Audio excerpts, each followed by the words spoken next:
История рода Стерлиговых насчитывает более 500 лет служения Отечеству. Почти все в роду были военными. Стерлигов Герман Львович. До 1993 года известный бизнесмен, владелец системы «Алиса». После 1993 года отошел от бизнеса, а в 2002 году баллотировался на пост губернатора Красноярского края. Пишут опять-таки, вы покупаете только соль. Соль. Чем Факт. питаетесь? Мясом питаемся, молоком, сыром. Своим? Конечно. Все свое. Хлеб мы печем свой. У нас хлеб такой, что его вот люди едят, кому мы дарим буханочки, едят они кусочками, нарезают. Это олигархи огромные, чиновники крупнейшие. Вот такими кусочками нарезают и едят его. Это в блокадном Ленинграде так не ели, как сегодня люди едят настоящий хлеб. Хотите есть дешевый хлеб и не хотите, чтобы он был не натуральным. Это невозможно. Дешевый всегда трава. А настоящая ручная работа. Хлеб. Что такое хлеб? Это 54 буханки, печется 16 часов. 40 минут, собственно, выпечки, остальное время тесто, подъем опары и так далее. И опара, когда в нее не сыпешь химии, дрожжей или стартинга, она поднимается, когда хочет. Она может через 3 часа подняться, может через 8. И люди всю ночь этим занимаются. И каждая буханка становится золотой.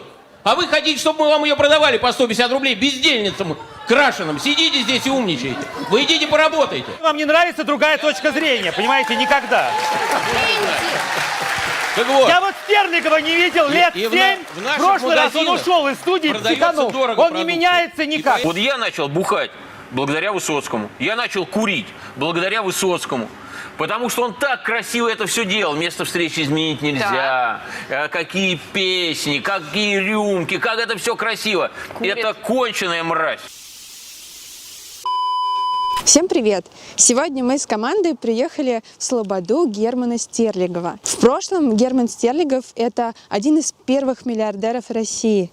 Ну а сегодня он экстравагантный фермер, который продает хлеб по 5000 рублей, а сыр по 30 тысяч рублей. Вы представляете? Он яро защищает законы своей слободы и лучше всех рекламирует свои товары. Дорогие друзья, сегодня у нас гречка. Гречка – это целое событие, я вам скажу. Потому что гречки в стране не осталось. Одна химия. Комитет продовольственной безопасности нигде нас не смог найти в России гречки натуральной. И нам подарили полмешка. Прислали дзюбы Владимир и Ирина, супруги с Украины. У них осталось последнее на Украине настоящее крестьянское хозяйство, где есть в том числе гречка. У них маленькое поле, они выращивают ее без химии. И пока есть это хозяйство на Украине, вот этот вот клочочек земли, такой оазис натуральной пищи, нам вот иногда перепадает оттуда гречки. Для нас большой праздник. Вот этот вкус, мы уже много месяцев не ели гречки, и сейчас вот этот аромат и вкус с молоком гречка, это вообще прекрасно. А вы хотя бы посмотрите на нее, полюбуйтесь, потому что если так дело дальше пойдет, то и полюбоваться будет не на что. Если будет задавлено хозяйство дзюбы, то все, гречки не будет. Сегодня мы приехали сюда, чтобы познакомиться лично с Германом. И, конечно же, хотим посмотреть, как же выглядит этот формат нового крестьянства. Я хочу заметить, что здесь очень строгий дресс-код, и нужно его полностью соблюдать. Есть несколько простых правил, чтобы попасть сюда, и сейчас я вам их покажу. Бабам только в длинных юбках. Есть, как вы считаете? Это шарф. Есть. В бесстыжем виде, в шортах, с голыми пупками и подмышками вход запрещен. Ну, по-моему, все хорошо. Содомитов вход запрещен. Но это ко мне точно не имеет никакого отношения. Работаем!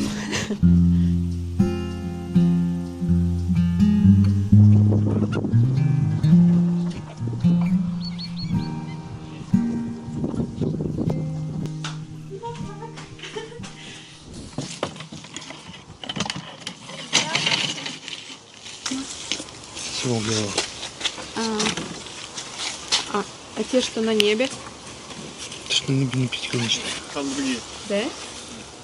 Это называется пентаграмма сатаны, сатанинская символика. А почему тогда стали рисовать именно звезды, вот обычные, на рисунках в школе, даже учат там детей, именно... Ну, чему хорошему сейчас в школе учат? Ну да, согласна, ничего.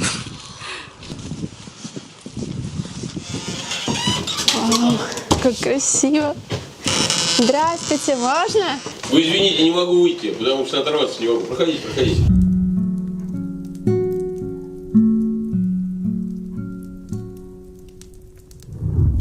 Что это вы делаете? Как у вас тут красиво. Пахнет вкусно.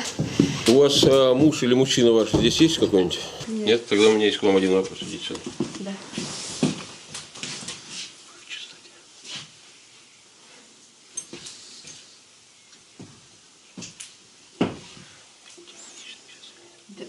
Нет? Все хорошо. Как вы считаете, я одета правильно, по правилам? Сойдет. Ать. Здорово. Это ваш фирменный рецепт? Нет, не фирменный. Просто это наша такая национальная природная кухня. Ага. И поэтому мы, конечно, радуемся всегда, когда есть возможность приготовить петуха в вине по-кельтски. Здорово. Потому что не так часто удается зарубить петуха. Настоящих петухов мало, и кур мало настоящих, все инкубаторские. И поэтому даже мы редко позволяем себе такую вкуснятину. Потому что стараемся, чтобы расплодилось больше. И Сергей на своем новом хозяйстве, вот это в Садовой Слободе, он старается сделать как можно больше настоящих кур. И поэтому мы едим их очень редко, чтобы они плодились. Есть такие люди, кого вы вообще не пускали никогда в гости? Ну, конечно, мы не пускаем колдунов, не пускаем пидорасов. Мы не пускаем всякую нечисть, которая проклята в Священном Писании. У них тоже как бы есть возможность покаяться. И были великие колдуны, которые стали великими святыми, такие как Киприан. Но это не значит, что пока не колдуны, к ним надо относиться иначе. К ним относиться надо как к врагам Божьим. И поэтому как мы можем пускать врагов нашего хозяина на территорию, которую даровал нам наш хозяин? Это же абсурдно, правильно? Ну, получается так. Представляете, на территорию Путина бы пускали там его работники администрации, его лютых врагов. Ну, что бы сделали с работниками администрации? Ему бошку бы отвинтили сразу. Правильно? Да, подождите, Ну, вот а колдуны? Зачем нам это надо? А колдуны, это у нас кто получается? Это у вас получаются ученые. Хорошо, вопрос. А как нам с вами определить, ученый вот человек или не ученый? А написано: словами своими оправдишься, словами своими осудишься. Они сами себя называют учеными. Химиками, физиками, биологами, генетиками. Им говоришь: ты чем занимаешься? Он говорит: я ученый. Ну, ему сразу говорят: иди нахрен отсюда. И все. Никакой Все проблемы. понятно. А соль вот у вас тоже тут своя соль или нет? Или вы Что где-то? говорите? Соль. Соль Она это настоящая откуда? соль. Это с Карпат, вываренная соль из соляного источника. Но он поступает в такой огромный дубовый сруб. Там отстаивается эта вода. И верхняя часть воды сливается на огромную сковороду с пола этой комнаты. Да, под сковородой вот такая печь с такими ходами на дровах. И растапливается печь, выпаривается вода, и остается соль. Деревянными лопатками соль сгребается, и вот оказывается на нашем столе. Доставляем контрабандой через границу. Вообще все практически, что мы доставляем через границу, все контрабанда. От какао до соли. По транскрипции в Эквадоре, в Колумбии какао. То есть так и говорят, какао. И она правильно называлась в Европе и в России до революции. Какао, до реформы Луначарского и прочих реформ европейских. А сейчас называется какао. Это неправильно. То есть это не просто не соответствует звучанию этого слова. Еда и молитва объединяет семью. Поэтому надо есть, стараться завтракать, обедать, ужинать вместе и молиться утром и вечером.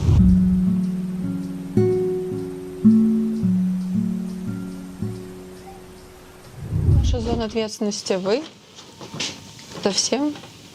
Как-то руководите, да? Узконаправленная, это сейчас Новая Слобода, вот, которую покажу, Новая Крестьянская Слобода строится, торговые ряды. Вот новый проект развиваем в странах, как раз Михей даже сыр делает. У него самая важная зона ответственности у Михея, потому что основной доход нам приносит сыр. А сыром как раз занимается Михей. Если Михей будет делать плохо сыр, у нас не будет дохода. Соответственно, самое важное у Михея. Многие приезжают купить хлеб, а заодно покупают там сыр, вино и прочее. Просто если по деньгам, то сейчас приносит, конечно, больше всего денег сыр, потом вино и потом все остальное. Но как такой центр притяжения, это конечно, хлеб. Сейчас происходит замер моей ноги для того, чтобы вот этот уважаемый мастер, который занимается уже... Сколько вы лет уже занимаетесь? Ой, 60 лет ровно. Вот, 60 лет. 15 лет мне было, я учиться пошел, вот считайте, 76 сейчас. 60 лет набежало. И это на самом деле такие знания на вес золота. людей, которые что-то умеют, практически не осталось. И в основном это, к сожалению, пожилые люди уже. А молодежь учиться не хочет. Вот мастера рады бы передать свое умение, а передавать-то некому. И это плохо. Вот. А так как мы ходим в сапогах, да и вообще все крестьяне ходят в сапогах, и раньше все мужчины ходили в сапогах, потому что все мужчины были наездниками, а на лошадях только в сапогах. Да и вообще на крестьянском хозяйстве не в сапогах, там в ботинках довольно трудно, там особенно осенью, весной, там или по хозяйству работать, в ботинках не очень хорошо. Любой настоящий продукт, который произведен без химии, он является лекарством. Если человек питается настоящими продуктами, он одновременно лечит. И это все, это и хлеб. Вот, например, даже про хлеб написано в псалтире. Хлеб сердце человеку укрепит. Все, что настоящее, все приносит пользу. Все, что не настоящее, все приносит вред. Такая простая градация. Теперь какая корова стоит, смотрит на нас так внимательно. Это маленький бычок. Да? Это корова. Вон корова, вон козы. Здесь достаточно большое пространство. Сколько здесь, получается, гектаров? Формально в районе 50 гектаров оформлено, а используется по факту значительно больше. Ну, там для выпаса, для посева, для сенокоса. И тут мы сделали насыпь, и еще не успели сделать все вот эти заслоны, отмостки, и пошли вот эти сильные ливни, и унесло туда в реку. Вот. А потом мы сделали, вот вместо хотели даже бетону сначала сделать, но у нас все никак не получалось начать, то дожди пойдут, еще что-то, бетон же там нельзя заливать. Ну да. В погоду. И мы сделали, и не пожалели, из лиственницы стену, как делали раньше, без бетона, и красиво, и надежно. Простоит сотни лет, потому что лиственница не гниет, еще с этой стороны не успели сделать. Вот. А так должна быть вот эта вот страхота была из бетона. Так, чтобы профессионально чем-то овладеть, нет. Да нет, не профессионально, а так для удовольствия. Например, пробежка по территории, да, по лесу, по природе. Владеть боевыми искусствами, владение ножом, владение шашкой, стрельба там из пистолета, из автомата. Да. Нужно. Рукопашный бой. Это мужчине это нужно, не просто нужно, это обязательно. То есть нельзя этому не учиться. Иначе какой-то мужчина, если ты все это не умеешь. Мы, к сожалению, умеем очень мало. Мы тренировались. Это вот, кстати, чтобы было понятно, здесь раньше стоял дом, вот, мы его в свое время увезли, и электричество подведено к нему осталось. Вот даже, вот видите, короткий провод выходит, и щиток остался. Его мы еще не сняли, мы провод там обрезали, то есть это поле обесточили. Мы не подводили все электричество, мы его даже отсюда убрали, чтобы все здесь уже было как раньше. Это так называемый постутилизационный период. Сделано полы из лиственницы, лиственничные, это важно делать на крестьянских хозяйствах, строить все, что соприкасается с влагой, с наружной или с внутренней, к примеру, от скотины. Все должно делаться либо из дуба, либо из лиственницы. Это дороже, чем вы делаете сосны из елки, но зато елку вы будете менять через 5-7 лет, в лучшем случае, а то и раньше. А лиственница будет стоять десятки, сотни лет. Таким образом, один раз, вначале в 2 раза дороже, пусть ты ее купишь, только ты те же самые деньги и время, и проблем будет, потому что надо будет постоянно менять. А так один раз делали, не меняют. А люди глупости экономят, а потом тратят в 2 раза больше. Это такое вот окно есть, там будет веранда дальше. Очень красиво. Вид просто потрясающий. А как вы думаете, козы должны жить хорошо? Да, это точно. Очень красиво. На самом деле очень важно, чтобы вид всегда из рабочего места, из жилого место было очень хорошее. Я согласна с вами абсолютно. Мне тоже этого всегда не хватает. Ты просыпаешься, видишь из окна прекрасный вид. Мы сейчас зайдем в домике, вы увидите, какой там вид из окна. У тебя сразу настроение. И ты с этим настроением идешь работать. Согласна. Приходишь на рабочее место, здесь то же самое. Опять настроение. От этого качество лучше, и жизнь счастливее. А люди не пренебрегают. Потом строят, опять же, там. Построить красиво или некрасиво, опять же, разницы в деньгах нету. Поэтому очень важно не пренебрегать этим делом. И особенно на крестьянских хозяйствах делать себе хороший вид из окон. И чтобы строения были красивыми. Тогда все будет намного лучше. Михей, скажи, куда мы пришли? Это у нас 2-й погреб. Ему год. Его строил папа.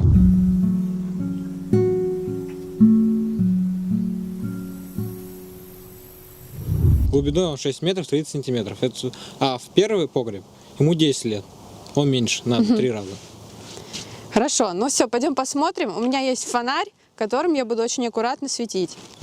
10 лет назад его построили, потом у него треснула балка треснула. Так. Его взорвали. Взорвали? Да, специально взорвали, чтобы он на человека не рухнул. А вот недавно его года 3 назад восстановили. Кстати, он не сгнил. Так, просто крышку нам- меняли. Вот кот. Кота вижу, не светите слеплю. вверх, свети вверх просто. Вот, видите, молоко. Да, кот привязан здесь для того, чтобы охранять Крыс, да. сыр от крыс, от мышей. И через Вот так день вот. их меняют. У котов есть смена. И чем лучше он работает, тем вкуснее он ест. Чем старше рассол, чем лучше. Так. Раньше в древности вообще рассол не меняли. Там по 20 лет. Вот. Сейчас сыра нет, позже закончили. Второе отделение. Там тоже кот. Здесь, да, сейчас увидим. Это мы идем во второе отделение, тут тоже есть охранник кот. И здесь уже сыр лежит. И здесь уже лежит сыр. Где кот? Опять залез. Вот зараза. Куда залез? Куда? На полку. Так, а мышку он здесь пока нам не оставил, я смотрю, да, ни одну? Хорошо, уже, похоже, всех съел. Ладно. Вот, это молодые сыры. По полгода, чуть больше полгода. В этом году делали. По 2 Так. месяца, по 3 месяца. Хорошо. Вот. Это старый, по 2 года. Вот это самый старый. Видите, чем Соответственно, чернее, тем старее. Поняла. Плесень у них как консервация. Чем больше плесени, тем лучше. То есть, видите, вот белое, недавно делали. Вот месяц. Да, вижу. Видели, но они... У него стоит стерлинг. 3 отделения еще таких же. Только там Поняла. сыра нету. А они все, получается, разного абсолютно размера. Да. И вкусы разные, потому что каждый день разная трава. И козы едят разную траву. А, поняла, интересно. У То есть кот особенно. у каждого нету ни одного там какого-то однообразного сыра. Получается, каждый вкус уникален максимально. Мгм. Это вот химические сыры. Они одинаково вкус, потому что они кормят их одинаково. Да, поняла. Делают их одинаково. Каждая головка стоит... Ну, смотря сколько килограмм. Вот здесь 37 килограмм. 37 тысяч килограмм. 37 Здесь тысяч делают 3 килограмм. килограмма. 6 Ага. килограмм. Минимальный кусок получается сколько килограмм? Может быть. 3. Минимальный кусок 3 килограмма. Коты для того, чтобы крысы не ели сыр или мышь. Крысы через дверь ходят. Они вот перед зимой начинают идти, а кошки их не пускают.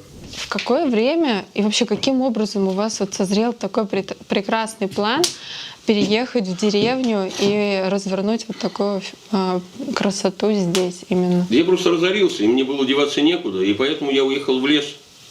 И это оказалось, что это прекрасно, что я разорился, хотя тогда я расстраивался. И вообще люди, которые сейчас разоряются, которым некуда деваться, и которые будут вытолкнуты из города, они будут потом вспоминать, как это счастливейшее событие в своей жизни. А как вы выбрали именно это место, именно этот лес? Нам Бог послал его. Мы просили у Бога 2 недели, дети были маленькие, мы с женой просили у Бога, чтобы он нам послал место, куда переехать. И он нам послал это место. Теперь нам осталось посолить той самой натуральной солью, потому что если солить солью магазинной, то что получится? Получится отрава. Потому что соль магазинная не потому, что она где-то добывается, не так. Она очищается химией. Для того, чтобы ее поставить на прилавке магазинов, ее очищают химией. И там даже мышьяк есть. Для того, чтобы она смотрелась как беленькая, аккуратненькая соль. И поэтому магазинной солью пользоваться нельзя ни в коем случае. А где же, вот, допустим, мне приобрести такую соль? У меня, драгоценная, у меня. Пока есть я в вашем распоряжении, у вас не будет проблем с солью. Пока соль есть у меня. Вот весь сколько ее будет, поэтому пользуйтесь пока ситуацией. Теперь нам надо вино. С виноградников, которые не обработаны химией. Это ключевой момент. Потому что если виноградники обработаны химией, когда давится и потом бродит вино, даже если ничего не добавлять, там уже есть виноград и химия. И получается химическая реакция. И выделяется спирт. И вино становится спиртным по-любому. Потому что, чтобы не добавить виноград, дрожжи, сахар или какую-то химозу, то начинается реакция химическая. А если только один ингредиент виноград, то нет химической реакции. И тогда это естественное брожение, и вино становится просто забродившим виноградным соком, безалкогольным, без спирта, без выделения спирта. И вот это безалкогольные вина настоящие. Они хмельные, но безалкогольные. Как вы всему этому научились? Все эти рецепты узнали? Слушайте, ну все постепенно, постепенно. Потому что когда были сыновья маленькие, у меня была ответственность за них, что я их травлю. из магазинов или с рынка. То есть вы это я понимали, начинал да? понимать. Тогда уже. И поэтому я начал изыскивать все возможности, где только найти натуральную пищу. И тогда это было очень сложно. Я еще жил на Рублевке и утешал себя тем, что я покупаю что-то там типа натуральное, оказывалось все время, что это не натуральное. Ну а сейчас, милостью Божией, уже есть какой-то опыт и знакомства, и связи, и возможности не только самому выращивать, сами уже сыновья выращивают все это дело и делают, но они уже находят тех людей через Комитет продовольственной безопасности, которые делают так же, как мы. Они их проверяют и берут у них то, что мы сами не производим. Ну, допустим, вино. Потому что у нас нет виноградников, мы же не на югах живем. Ну да, да. А где же у Мы нас? берем санапского виноградника, брали санапского. Сейчас там проблема с человеком. Ну, он просто пожилой уже. И мы сейчас вот изыскиваем другой виноградник, потому что найти один виноградник или несколько виноградников, которые не обрабатывают химией, это огромная проблема. Потому что все поголовно обрабатывают химией виноградник. И травят своих супер там боссов, включая президентов и премьеров, которые башляют им производство натурального типа вина. Они их травят химией. И ничего им за это нет. Это вообще удивительно. Я бошку подвинчивал. В чем принцип христианской слободы? В том, что это то, как делали раньше. То есть это не нами придуманная система. Это так, как было раньше, всю историю человечества во всех странах строили слободы крестьянские. На определенной территории человек владел какой-то территорией. И он приглашал к себе людей, строил на этих землях хозяйство. И каждое хозяйство имело свое именно хозяйство. Не коммуну создавали, не общину какую-то, там не родовое какое-то поместье, а именно каждый, например, вот Новослобода. Это пасека, оно само по себе хозяйство. Вот человек здесь живет, семья, у него есть мастерская, у него есть улья, у него тут еще что-то будет построено. И он живет своим хозяйством, сам по себе живет. Живет козовод, сам по себе. У него есть козы, у него есть дом, у него есть сеновалы, погреб и так далее. Живет куровод, вот нам куроводческое хозяйство. Сами по себе. То есть каждое хозяйство, у всех есть свои колодцы, свои погреба, свои дома, свои амбары и так далее. Все свое. Но каждое хозяйство имеет одно основное направление деятельности. Либо мед производит, либо молоко и мясо, либо птицу, либо там овец, либо коров, либо огород. И уделяют внимание только одному направлению, одному производству. И таким образом у них увеличивается объем этого производства. И у них увеличивается качество. Мы владеем территорией, у нас есть 9 хозяйств, на них работают семьи, каждый на своем хозяйстве, как на своем. И они это хозяйство могут передать, как это всегда было. Никогда не разрешалось ни в одной стране мира, не разрешалось землю продавать. И сейчас, вот, например, где сохранилась королевская власть, в Англии, там землю продавать никто не имеет права. Вот, например, вы приедете в Англию, купите там себе дом, он будет не ваш. Если вы его не можете кому-то перепродать, не согласовав, опять же, с администрацией. Также и на Руси было, и во Франции, и в Германии, и везде. Никто не разрешал землю разбазаривать, чтобы те, кто не нужен, не поселились на этой территории. Также и у нас здесь, и в Крестьянских Слободах так было. Это дали мы семье, вот ты работаешь, соблюдаешь все правила, не нарушаешь закон, сколько угодно лет живешь, твои дети, твои внуки и правнуки наследуют. Видите? Вау. Собственно, это и мотивирует. Для того, чтобы если вот когда-нибудь, если у нас появятся у меня дети вдруг, правильно? Им надо где-то жить. Жить, во-первых, в правильном обществе, что пользу с рождения уже, пока будут расти получать, питаться продуктами и так далее. Слушайте, это воск, это рамки, которые каждые несколько лет рамки меняются. И воск идет на перетопку. Из него делаются свечи, из него делаются всячина другая. К примеру, мази или пропитки, там воскудный воск, который или еще что-то. Рамки новые делают из этого воска. Это, собственно, пасека, это улья, которые уже два урожая меда было собрано с них. Ничего себе, это сколько же их здесь? Здесь немного, здесь 33 улья. Ничего себе, 33 улья, представляете? Чем эти от этих отличаются? Ничего, это более свежее, это более старое. То есть эти ули там стояли 2 года, это простояли 4 года. Но они тоже идут просто на переработку? На переработку перетапливаются. Вот он темный воск, этот белый воск. Этот темный, когда он будет выпариваться, и он осадок поднимет, осадок процеживается, а воск остается белым. Почему он темнеет? Потому что вот эти рамки, они используются вот в этих вот сотах. Да. А можно мне тоже подержать одну рамочку? Вот в этих вот сотах матка откладывает личинки, и там вырастают новые пчелы. И после каждого нового рождения она становится темнее и темнее. Прилетел тут рой, поселился в стопку старых заброшенных ульев, я их переселил, это было пару недель назад. и я им не успел добавить сразу вовремя рамку новую, и они ее сами отстроили. Смотрите, на всю длину, на всю высоту стенки, по размеру рамки прям туда вниз оттянули самостоятельно, уже даже нектар наносили. Видите, какие желтенькие пяточки от нектара. И что вот интересно, я, видать, когда закрывал крышку, ветка упала, зацепилась, и они прям через нее эту соту и смастерили, видите? Ничего Чем себе. темнее рамка, значит, тем больше в этой соте было выращено. Не пахнет ничем. Или пахнет? Воском пахнет. О, да. Вот это да. Это просто что-то невероятное. С Лондона его привезли. Он очень тяжелый. Ну да, кстати. Это вот старинный, и он 1830-х или 40-х годов. И в нем делали сыр. Это старая медь, и в нем этот вот классический медный чай для сыроделания. Мы его из Лондона привезли. Это очень довольно трудно было на границе. Оно считалось типа культурной ценностью там. Надо было получать справку от Минкультуры. Та цель, к которой мы идем. 2000 литра за один, вот он на 2 тонны. И для того, вот сейчас у нас есть на 300 литров, да? 500 литров и 2 тонны. Вот. Его мы не заполняем. Вот максимум, что мы наполняли, это вот этот вот бак 500 литровый. А это наша цель. Это то, к чему мы должны прийти и остановиться. Во-первых, настоящий сычук. Не настоящий сыр, сычук жидкий. Его из-за границы привозят, просто такая баночка, как от масла от машины. Там написано сычук, он желтый, химический. А настоящий сычук, это вот вырезается из молодого бычка, 10-дневного. Молочный, его кормят парным молоком, и потом его режут. То есть 10-дневный бычок. Да. Вот, потом это все делать на огне. Химический сыр делать на электрике. И не в таких медных чанах. А коров они химически обкалывают, кормят всякой фигней, а нас все натурально. Вообще молодые должны руководить процессом. Такими активными процессами. Ну, потому что они молодые. Старикам довольно трудно это делать. Потому что мы сейчас стареем рано. Мы не как во времена обрушения Кельтской империи. Там Юлию Цезарю было под 50, он газовал.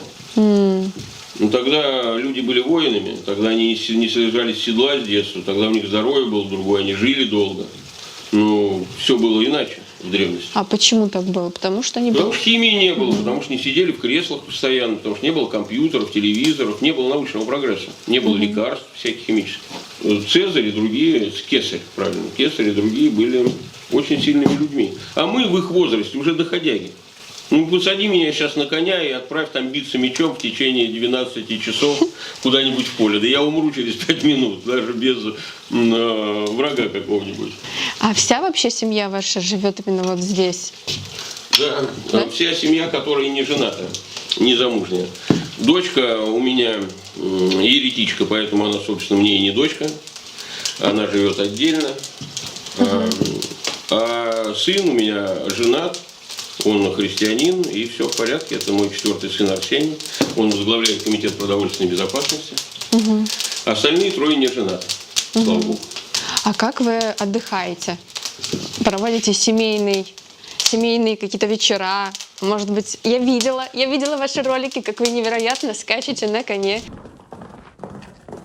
Иван Андреевич, что с барана? 5 минут и готово. Несите венок с того, Андрей. Анастасия, Я. 7 скифом за мой счет какао. Есть? Это просто невероятно. Это так красиво. Вот так и отдыхаем. Вообще лучший отдых для мужчины – это какие-то занятия. Когда мужику нечего делать, он сходит с ума. Поэтому мужику надо что-то делать. Иногда нужно отдыхать ради женщин. Ну, потому что женщины любят отдыхать. И поэтому надо угождать и женщинам своим. И поэтому есть и праздный отдых. А так вообще, чем меньше отдыха, тем интереснее жизнь. Чем больше отдыха, тем, значит, надо придумывать, как время убить. Фермер – это отравитель. Фермер – это мини-агрохолдинг. Фермер использует кредит, а следовательно обязан использовать все технологии, потому что кредитный договор это предусматривает. От ветеринаров до санэпидемобработок и удобрений. Чтобы были большие урожаи, чтобы быстрее молока больше было, чтобы быстрее отдавать кредит. И поэтому фермер всегда отравитель. Если вы слышите слово «фермер», ну это, конечно, не слово «пидорас», но это очень плохое тоже слово, понимаете? Вот, и вот вы задавали вопрос там про коронавирус, про прививки. Ну, да. Там наша глобальная, у нас же нет проблемы с этим. Потому что мы никогда не обращаемся к врачам из медицины Парацельса, потому что мы христиане. Не потому что это вредно или полезно, хорошие прививки или плохие. Просто мы христиане. И поэтому мы никогда к ним не обращаемся. А как лечиться нам тогда? Вам? Ну, я не знаю. нет, подождите, вам.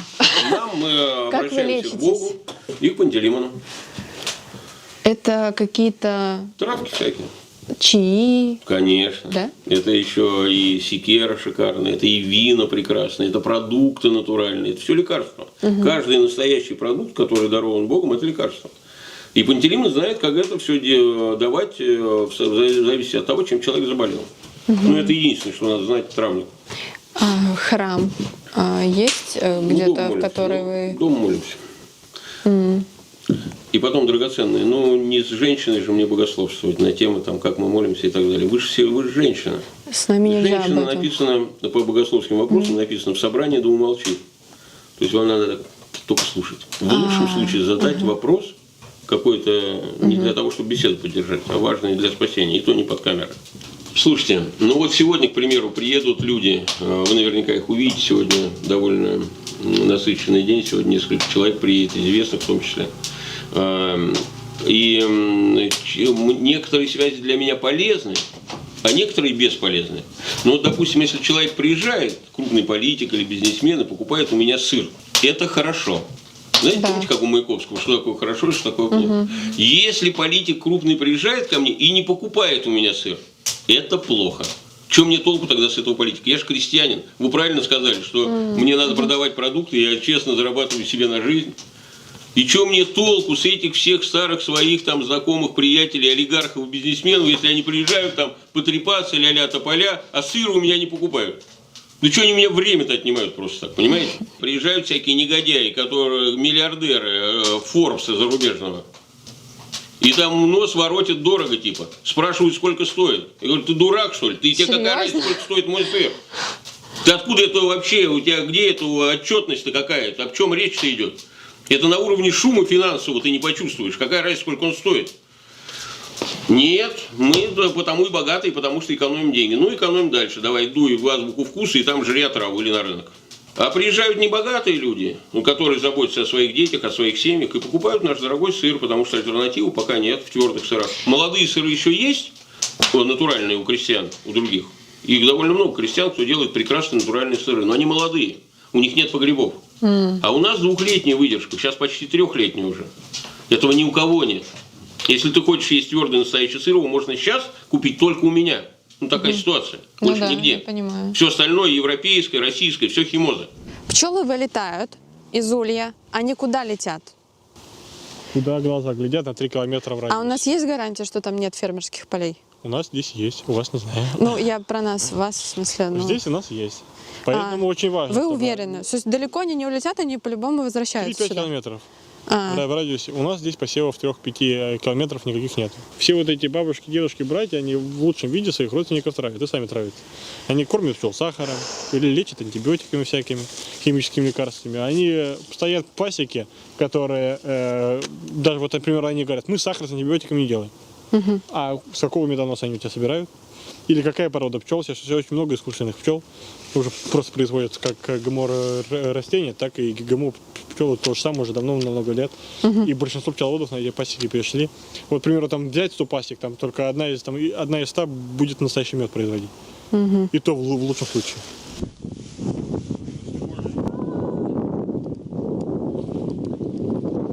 Это проем, там ванна с туалетом. Здесь у нас проем, чтобы печка прислонилась и там было тепло. Вот тут наверху наша спальня. И там вот еще одна комната. А лестница наверх будет по печке. Ну здесь, собственно, там. Но там в полный рост не встанешь. Встанешь. Там 3 метра под конек. Встанешь. Вот здесь комната и да. Вот сейчас 2. Для семьи, там из 5-6 человек вполне себе. Там будет ремесленный двор. Вот из камня как раз там будут кузни для сапожники, кожевенники, бандарные, там всякие швейные, ткацкие и так далее, мастерские, прялки стоять. Это все вот здесь будет. Чтобы здесь производить не только продукты, но и все, что нужно для жизни человека. Для человека и для обслуживания хозяйства. Чтобы все производилось внутри и извне ничего не привлекалось. Я живу здесь уже 5 лет, заработала деньги, пошла, решила завести кур. Где мне их купить? А если там, где я... то есть я покупаю... Обменять можно. Все понятно. А то я думала, вдруг меня обманут и подсунут мне инкубаторских В свободное время цыплят. можно заниматься дополнительными. Например, вот основное направление козами. Если остается время, ты можешь заняться чем-нибудь, если хочешь. Каким-нибудь там хобби, так называемым. Вот. А какие еще хобби могут быть? Да любые. Ремесел, десятки разных ремесел. Ими можно заниматься разные скотины, огороды, посевы, все что угодно. Там дикорастущие, это там всякие ягоды, грибы, травы и так далее. То есть это много-много-много десятков разных направлений, которыми крестьянин может заниматься. Друзья, у нас много вылупилось цыплят в этом году. У нас больше 200 цыплят. Все без инкубаторов, как я уже говорил, это важно. Птицы как ключевое отличие, чтобы инкубаторов не было, чтобы всяких химозы не лечили, и чтобы кормили настоящими, чтобы зерно было выращено без химии, чтобы сено было нормально.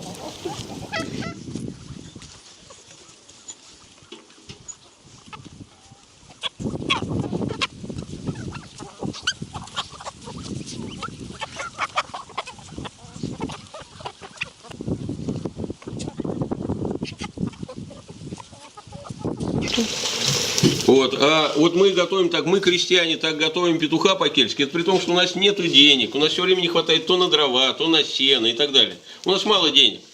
Но мы можем позволить себе настоящее вино лить в настоящего вот этого петуха по-кельтски. А вот эти вот тупые олигархи, они ой дорого, и жрут всякую траву. А мы наслаждаемся жизнью. И мы не ходим поэтому в больницы никакие. А они оттуда не вылазят.